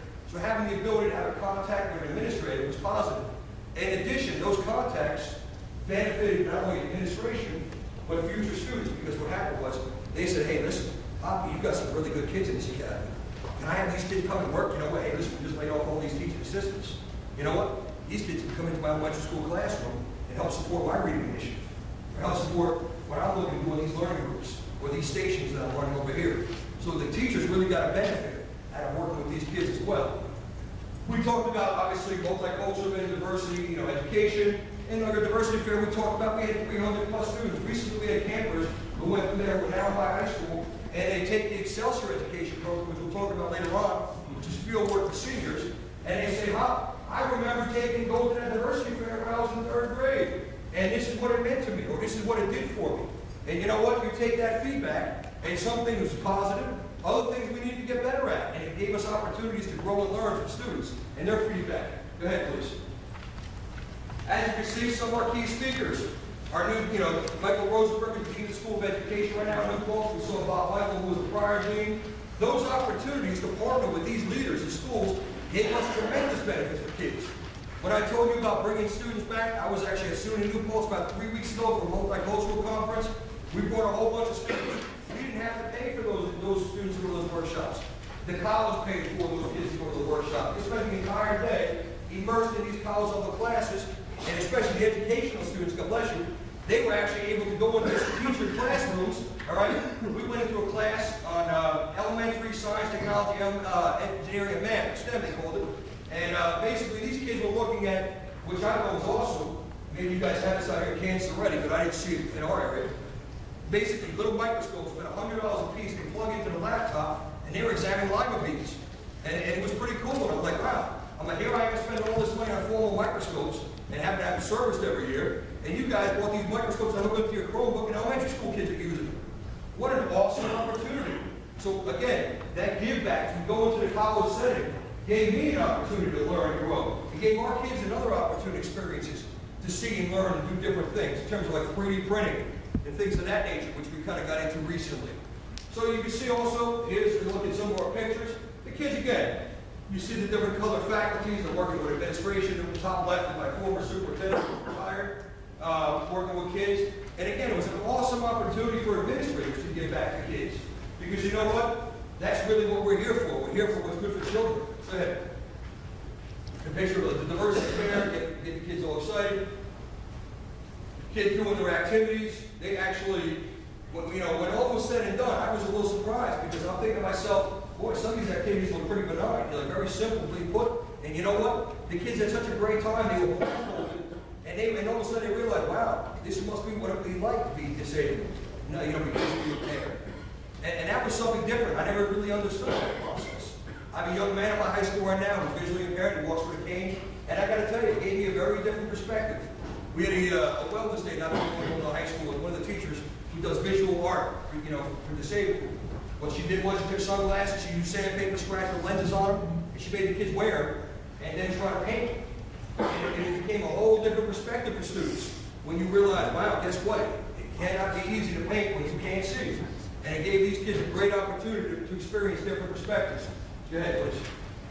You see them working, reading with elementary school kids in the elementary school classroom. This was one of our first year, you can see different faculties. That number grew to probably about 25 students. And we ended the education academy because it got to the point where the kids kept saying, hey, listen, like Ryan said, we want to make this longer. We want to engage this bigger. How do we engage these kids in more of an opportunity? So as you see later on, we brought this program into the high school for a full year now, and for our high school seniors. Go ahead, please. The next academy we started at the same time with education was a science academy. And as I mentioned earlier today, this is my third trip to Kansas. This past summer, I had a great opportunity to spend some time with Sarah White out at Milford Lake, right? Is that correct? Lake Milford, Milford Lake? You got that here? All right. Make sure I'm in the right state.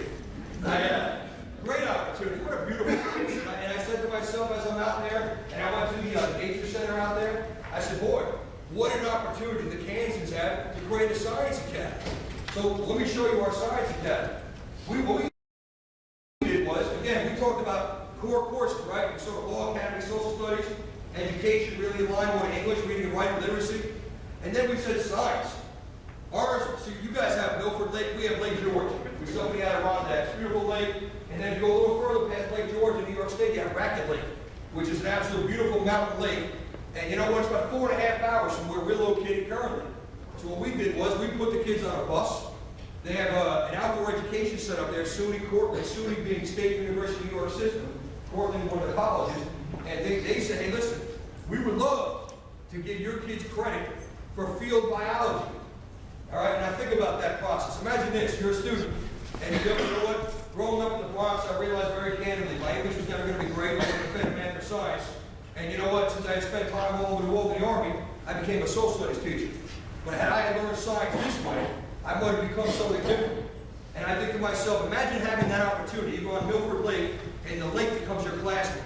And you get the opportunity to do all these different studies by using the lake or your atmosphere around you, your education park, Battle State Park, as your classroom. So as I said, these kids went up to Racket Lake, which is a beautiful lake in New York State, and they got 3 college credits, all right, for living environment, field biology. And here in our high school, they also got 1 credit for science. Go ahead, please.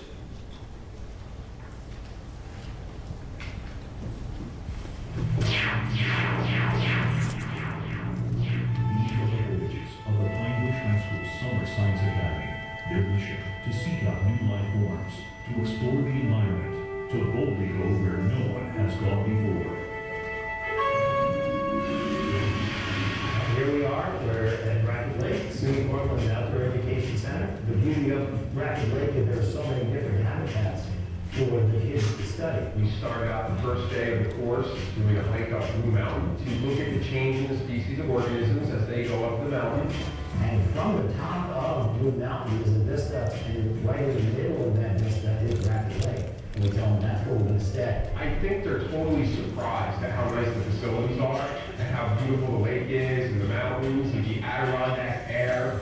It's almost an overwhelming experience. We collected samples of microscopic light from Racket Lake. So as we're out here doing this, the students are sitting in the classroom, designing the experiment, figuring out how pH is going to affect the Daphnia that live in the lake. What most of the students found that as the acidity continued to drop, eventually the Daphnia will begin to cease to live. They'll be going out and doing a linology study, where they'll be looking at the water quality of Racket Lake, and they'll be looking at pH as well as they'll be looking at calcium levels, phosphorus levels, and determining that there's a very delicate balance that must exist for the lake to be healthy and survive. We're going out to do plant identification, but they have to have another totally new experience just to get out and do plant identification. And then the first experience that they have is the canoe. Give them a few pointers on how to paddle, and give them about 5 minutes to paddle around in circles out here, and then we head off on a couple-mile canoe trip. The objective of the Wildbower Nature Trail is for them to become aware of the variety of plant species that exist in the Adirondacks. They're walking through the woods, there's a lot of green stuff. By the time they're to the 4th station, they're going, wow, look at this. This has a lobe leaf, the shamrock shape that has needles, and they start getting excited that they're actually finding them because they're actually able to pick out a specific plant within that sea of green. They will be going to Silver Beach Bog, a wetland environment. And while they're there, they're going to be looking at the special adaptations that are required for organisms to live in that environment. They're going to do a transect and dendrochronology study. In that, they're going to cordon off an area. They're going to look to determine the variety of plant species that exist in the area. They'll take core samples of the trees. They'll be able to actually determine the health of the ecosystem. That's an important part of biology. When you really begin to appreciate that delicate balance that exists in nature, you really understand the need to take care of it.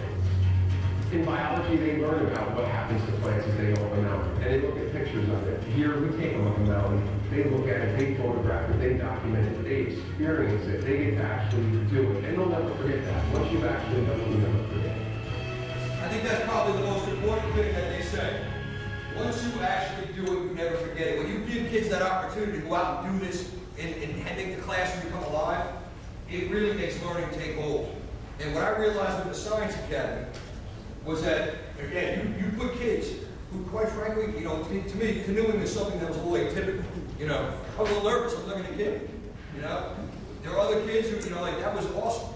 And other kids who never swam before. So you put kids out of their comfort zones and giving them opportunities to learn in different areas, different venues. Go ahead, please. Well, we talked about the strategic partnerships with both, right? All right, I'll keep going. One of the things of being a good teacher, right? We've got to overcome, especially with technology.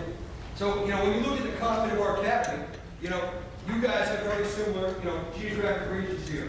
In Kansas, at least if I remember correctly, for that Milford Nature Center, you guys have, the prairies, and you guys have, different areas, different, right? To that effect, I've ever seen it. I hate to tell you, my body got a little jarred afterwards. But I really think to myself, what a great opportunity. That was a great little nature center. And I would imagine that one being one of many you probably have in these areas. So one of the things that these kids did, you can see here, you know, obviously characteristics of the ecosystem. They studied biology studies with the chemical analysis. You know, these are all things that we do in our classrooms, all right? Taking kids out of the classroom, giving them a different experience is what we should be doing. Getting them up from being seated, which is something we're going to do with you guys shortly as well. But again, we talk about plant adaptations, soil studies, limnology studies, and again, when you put kids out in the woods and actually have to identify this stuff and see this stuff, it makes the learning take hold. So when they actually came back to the high school and they took their living environment regents, which is one of 5 state assessments kids need to graduate New York State with, kids who went to the Science Academy did significantly better, which was something we charted to track as well, because wow, you know what a novel idea. You take kids out of the classroom, give them a 7-day experience up in the Adirondack Mountains, Lucas in the Lake as their classroom, and it helped kids learn differently. Beautiful view of where the kids stayed, which is awesome.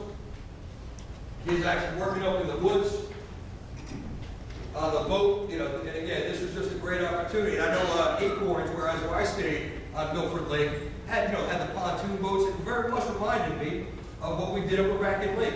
So I think you guys have similar resources here in your community as well. And you can see just a totally different group of kids. You know, some kids are your really high-flying honors kids. Other kids are more on the outliers. And this is such a great opportunity to work together. Go ahead. The Aviation Academy, I'm going to turn over to Brian, but I think at this point in time, we're going to take a quick break because I'll do this real quick. We'll do this and then we'll break that 12 and we'll take a half-hour lunch. How's that sound? All right, so Aviation Academy. You already saw a video on it earlier. I'm going to try to just highlight it quickly so we can move through it. Again, opportunities for kids to have career exploration. Our partnership is with the Wurtsboro Airport, the Air National Guard at Stewart Air Force Base in Newburgh, New York. 108 hours of instruction. This particular academy is linked to our math department. It's getting math credit for taking this. This stemmed from the relationship we had with the former student, Dan McHugh, who then spoke to our leadership academy because he's a local politician. He said, how else can I bring my skills to another academy? And he, Dan McHugh, and I created the Aviation Academy. Another short video.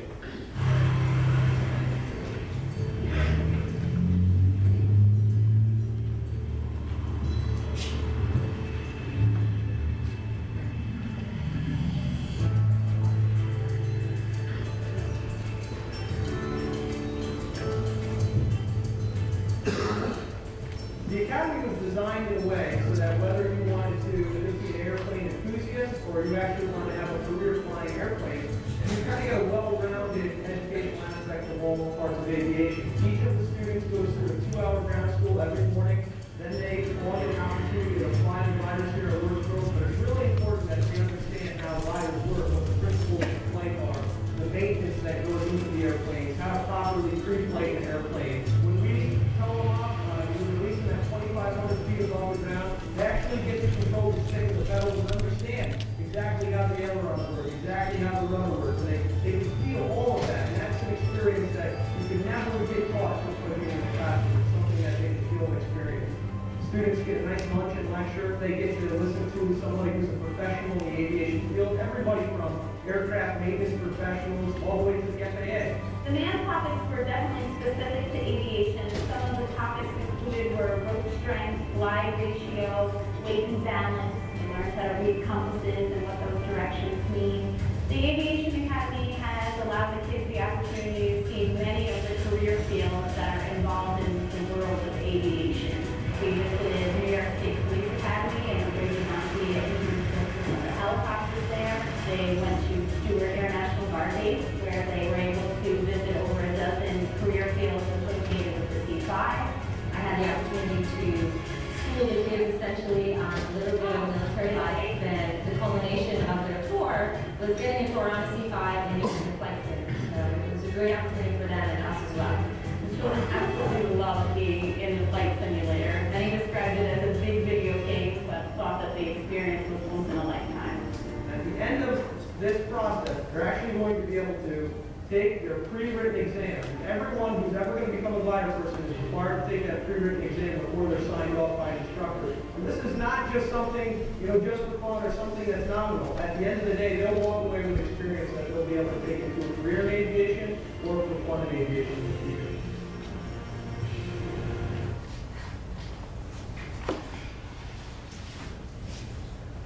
Those are our partners. Again, without this couldn't exist. Listen, this academy is awesome. If I was a student and I could do any one academy, this would be the one that I would pick.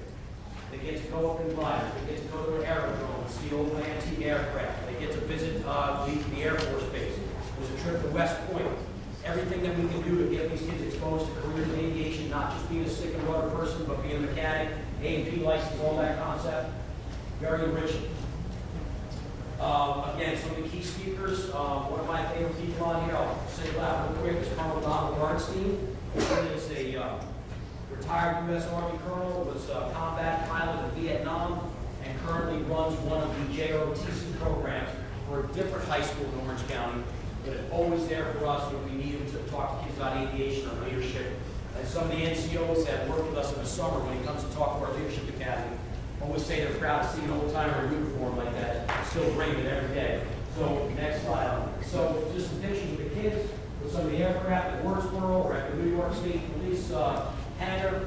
Wardsboro is a town that I actually lived in. This airport's a mile from my house, and the gliders and the sailplanes are going over my house all summer and all along. Again, at the Air National Guard base, where they've actually met the commanding officer there, and again, you saw some of this in the practical video, so I don't want to be too repetitive, which is another chance to give kids opportunities to learn about the field.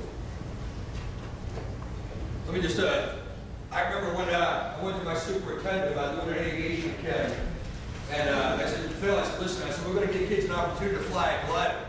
He's like, are you kidding me? And I was talking to the superintendent, and he always went out like, really? You really had to show that video, man? And my superintendent said, Hockey, listen, he's like, I don't think we can do this. He's like, you're putting kids up in a plane with no engine and this and that, liability, insurance, and then we call our school attorneys, and the school attorneys say, hey, listen, if you do the research, it is actually safer to fly than it is to drive. So it was very clear when we got that, the insurance squared away, the waivers squared away, and it was a great opportunity. This past summer, Civil Air Patrol, we actually had a new relationship with the New York State Civil Air Patrol, took us out to the local airport, and they got myself up in a little Cessna airplane, and I got to tell you what, I was a little nervous, I'm not going to kid you, especially when the pilot said, Gary, listen, I want you to taxi down the runway. And I'm thinking to myself, all right, I've seen the video games, I can make this happen, I'm going to try to look cool, especially with all the kids watching me, And then he said to me, no, it's your feet. I'm like, what? And there's like two little pedals at the bottom of his airport. Some of you guys may have some knowledge of this, but I had no clue. Well, I'm telling you, look, I was truly driving down this road. I'm telling you, kids are laughing at me on the radio. Oh, look at that! I'm telling you, I'm maybe we waiting Sunday, and thank God when he took us up in the air, I'm like, this is something I can use back. You can't really do too bad when you steer it now, But ultimately, it was a great opportunity, and the kids got to experience something even different. All right, giving back to again, these are a bunch of gentlemen who are veterans of the armed services, who are part of a voluntary organization called the Civil Air Patrol, and they came out because they heard about our aviation academy over the years and said, we want to partner with you guys. And again, it just gave our kids an additional experience. So now they're exposed to even more fields in the area of aviation. And I know Kansas has a huge aviation industry. So I thought to myself, well, you know what? Again, we talk about those alignments in terms of, you got little Apple here, you got playing here early, now we got aviation. I'm telling you, before we leave today, I'm going to be Kansas. So let's go down to lunch right now. I'm going to take over to Brand real quick, and then we'll have a meaningful lunch. Thanks, Tom. So I hope we're kind of getting the flavor of some of the stuff that they've been really building there at Pinewood. We set you in regions. And I tell you, it was hard. Teresa and Kelly back there were trying to figure out how do I just said, give me areas. Because I think about, if you look at Jefferson County, you got several school districts. And not one district probably has all the resources, but if we could just kind of think a little bit differently, because we're trying to give you some ideas to replicate something that they're doing in one school district all across the state. And sometimes we just got to work together. Maybe we have 5 districts send kids to one academy because there's a Army Corps of Engineer lady, or you've got, so just the possibilities, because I think about Billard Airport out here. How many Billard airports are all over the state where you have highway patrol? You have, so anyway, I hope it's just kind of collecting some ideas. It's just some really neat ways I think that we can find opportunities for our kids to partner with our business leaders in our communities to start career exploration. Because I'm with you, we all live our educational experience through our kids. And I've got a freshman in college and I got a freshman in high school. And all I can think about is how do we get kids right now doing career exploration so they're not racking up debt in college and they don't even have experiences or what they're even looking at. So anyway, I'm excited about it. For those of you, I think the majority of you that ordered lunch, it's over there. Stretch your legs. We're going to try and do kind of the working. So we're going to take a break about 30 minutes. Eat, but we're going to get back up because we're going to squeeze as much out of this group